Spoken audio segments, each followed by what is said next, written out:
시장에 보는 눈을 키우는 시간입니다. 오늘은 서영수 키움증권 이사님 모셨습니다. 이사님 안녕하세요. 예, 안녕하세요. 안녕하세요.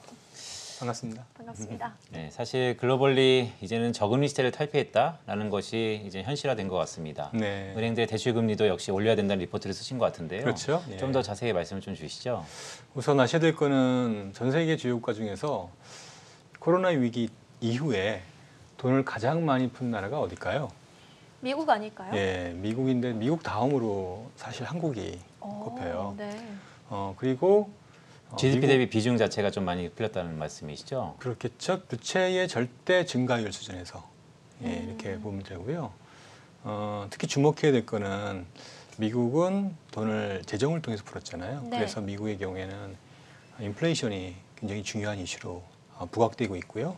한국의 경우에는 재정이 아니라 은행을 통해서 돈을 풀었습니다. 가계부채가 그래서 증가한 거고요. 그 결과 나타나는 것은 자산가격 급등의 현상이 나타났던 거고요. 그래서 한국은 가계부채가 전 세계에서 제일 높고요.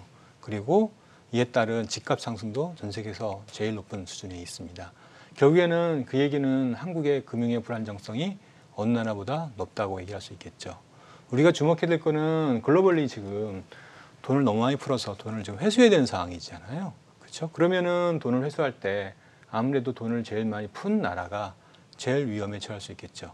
미국은 어차피 기축통화니까 상대적으로 안전할지 모르겠지만 상대적으로 위험하다고 할 수 있는 한국의 경우에는 그런 리스크에 노출될 수 있는 거죠. 그래서 금융당국이 이제 불이 나게 이제 돈을 회수하기 시작하는 거죠. 그래서 기준금리를 2번 올린 거고 또 이제 금융당국에서 이제 대출금리를 은행들이 쉽게 올릴 수 있도록 환경을 조성했다. 이렇게 보시면 됩니다. 네, 말씀 주셨던 것처럼 사실 가계부채는 우리 경제의 뇌관이라는 얘기가 끊임없이 있었습니다. 네, 하지만 예. 성장이 바탕이 된다면 또 다른 통과 의례다라는 시각도 있는데요. 결국 성장의 중요성이 좀 더 부각된다는 것으로 저희가 받아들이면 될까요? 은행의 경우에는 이렇습니다. 뭐 과거와 달리 부채 구조조정이라든지 이런 것들이 기본적으로 정부 주도로 이루어진다라면 금리가 인상하는 국면에서도 그다지 수익성이 좋지 않을 수 있어요. 근데 지금 진행되는 건 뭐냐면 은행 주도로 구조조정이 진행되고 있어요. 다시 말하면은 우선 은행이 대출금리를 상대적으로 적극적으로 올릴 수 있다는 점이고요. 특히 이제 기준금리가 올라가잖아요. 그러면은 자연스럽게 조달금리가 올라가고요. 또한 부채 구조조정이 진행되면은 또한 자연스럽게 크레딧 코스트가 올라가게 됩니다. 다시 말하면 대손 비용이 올라가게 되죠. 대손 비용이 올라가는 부분들을 어떻게 가격에 반영시킬 수 있냐. 이게 굉장히 중요한 이슈예요. 근데 과거와 달라진 게 뭐냐면 지금의 부채 구조조정이 조금 더 은행의 자율권이 부여되면서 자연스럽게 이 비용들을 가격에 올 수 있도록 그렇게 어느 정도 여건이 조성되어 있고 정부가 어느 정도 유도한다는 거예요. 그러다 보니까 이런 은행의 수익성이 자연스럽게 훨씬 더 과거보다는 좋을 수 있다 이렇게 말씀드릴 수 있어요. 네, 말씀 주셨던 것처럼 사실 은행 자율권에 대해서 은행의 수익성이 이 점도 훨씬 좋아질 거다라는 말씀을 주셨습니다. 그렇다면 그와 관련돼서 어떤 은행주가 좀 더 탑픽으로 저희가 받아볼 수 있을까요?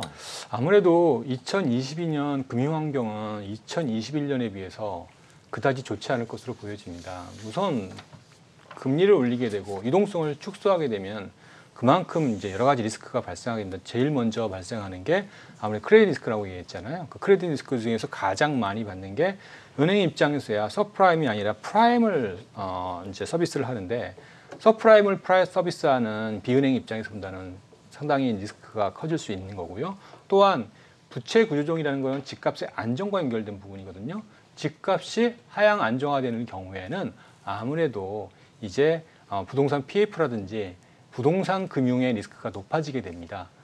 이런 상황에서 비은행 쪽에 리스크가 높아지게 되면 아무래도 증권이나 기타 금융이 좀 불리할 수 있습니다. 이럴 때 이제 우리가 알아야 될 거는 은행 얘기하지만 사실 은행 지주고요.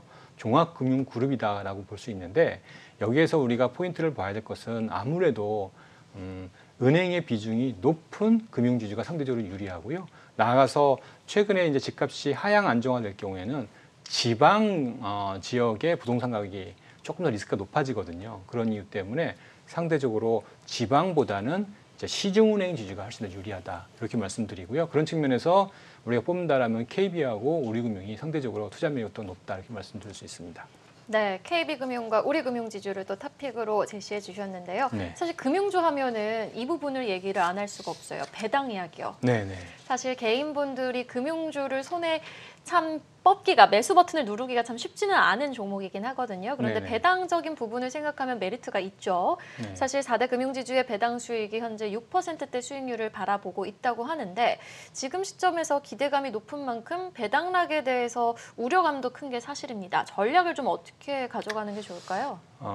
저는 기본적으로는 배당은 잊어버려라 이렇게 말씀을 드리고요. 어차피 지금 배당으로 인해서 오른다라면은 뭐 배당락으로 대부분 뭐 다시 주가가 정상화되기 때문에 그거 갖고 투자하는 거는 사실 지금 시점에서는 좀 과도하다 이렇게 보여집니다. 그거보다는 은행이 예전보다 훨씬 더 경영의 자율성을 확보해서 배당 성향을 꾸준히 올릴 수 있냐 이 부분이 더 중요하다고 봅니다. 그래서 저희가 주목해서 볼 부분은 은행에 대한 경영 자율성이 이전보다는 좀 제고되고 이에 따라서 이제 배당 수익률 나아가서 배당 성향의 상향으로 인해서 지속적인 배당이 유지될 수 있다.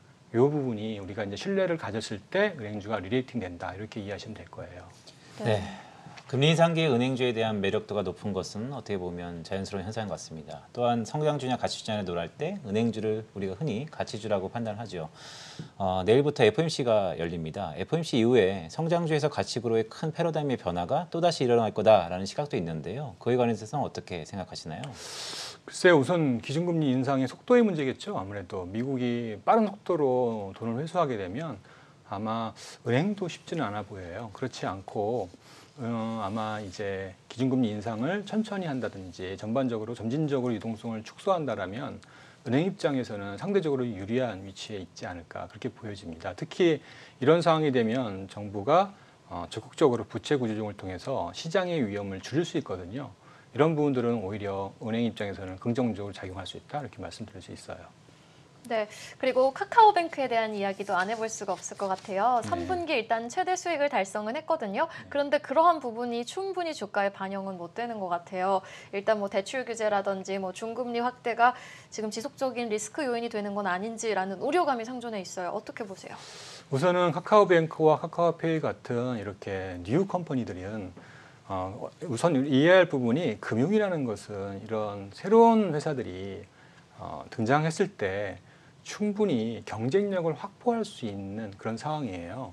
그래서 이 자연스러운 경쟁 환경만 놓고 본다라면 굉장히 빠른 속도로 이익도 증가하고요. 매출도 빠른 속도로 늘릴 수 있다는 그런 점이 있습니다.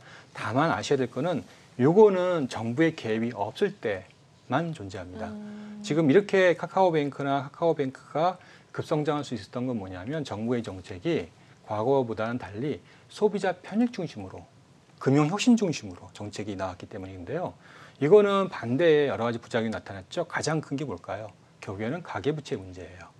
그래서 지금은 정부의 정책 기조가 가계부채를 어떻게 안정화시킬 것인가 이게 이제 초점을 맞추다 보니까 아무래도 이런 금융 혁신 그리고 소비자 편익이 조금은 더 후순위를 미룰 수밖에 없다는 거예요. 그런 이유로 인터넷 은행에 대한 중금리 대출에 대한 규제가 강화된 부분 이런 것들을 이해하시면 어느 정도 답을 구하실 수 있을 겁니다. 따라서 장기적으로는 이들 회사들의 주가는 굉장히 좋은데요. 당장은 이 정부의 정책 기조가 어떻게 바뀌냐 이런 것들을 보시고 거기에 맞춰 투자하시면 적절하지 않을까 말씀드립니다. 네, 장기적인 성장성과 중장기적으로 좀 더 시계를 잡혀보면 정부의 규제 가능성의 리스크에 대해서 말씀 주셨습니다. 네.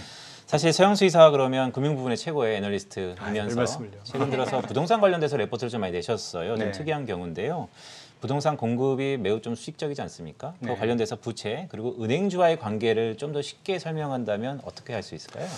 부동산을 분석할 때 부채를 분석하지 않으면은 부동산의 미래를 예측할 수 없고요.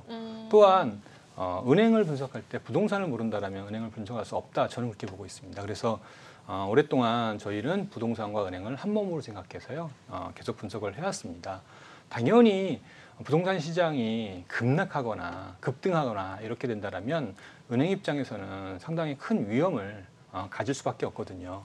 그 과정에서는 은행을 안정적으로 투자한다는 게 사실상 불가능합니다. 따라서 지금처럼 정부가 부채 구조조정을 통해서 점진적인 연착륙 정책을 취한다라면 아마 은행의 수익성은 밸류에이션 측면에서 여러 측면에서 한꺼번에 놓고 봤을 때 굉장히 메리엇이 좋을 것으로 보여지거든요. 그래서 저희는 그런 관점에서 계속 보고 있고요. 앞으로도 계속 이 부분을 예의주시하고 주시할 거다 말씀을 드립니다.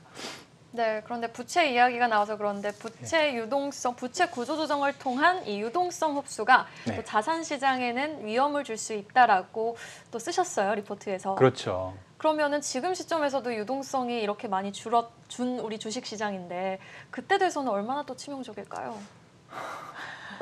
물론 그 수치를 가늠할 수는 없겠지만 어떻게 예상하고 계신지 궁금해요. 참 안타깝습니다. 지금 이런 문제예요. 정부가 유동성을 줄이는 하나의 방법 중에 이제 잘 알려진 게 DSR 규제예요.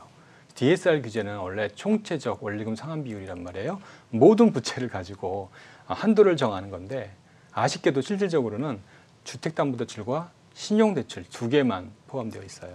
사실상. 그러다 보니까 지금 가장 우리 주식시장과 연관되어 있는 대출이 신용대출이거든요. 신용대출 많이 받으셔서 그걸로 가상자산 투자하시고 주식 투자하시는데 특히 2030 세대가 그걸 많이 해요. 근데 이쪽이 이제 DSR 규제에 영향을 받다 보니까 아무래도 한도가 굉장히 빠른 속도로 줄고 있어요. 이게 이제 주식시장 나아가서 가상자산 시장까지 영향을 미칠 것으로 보여져요.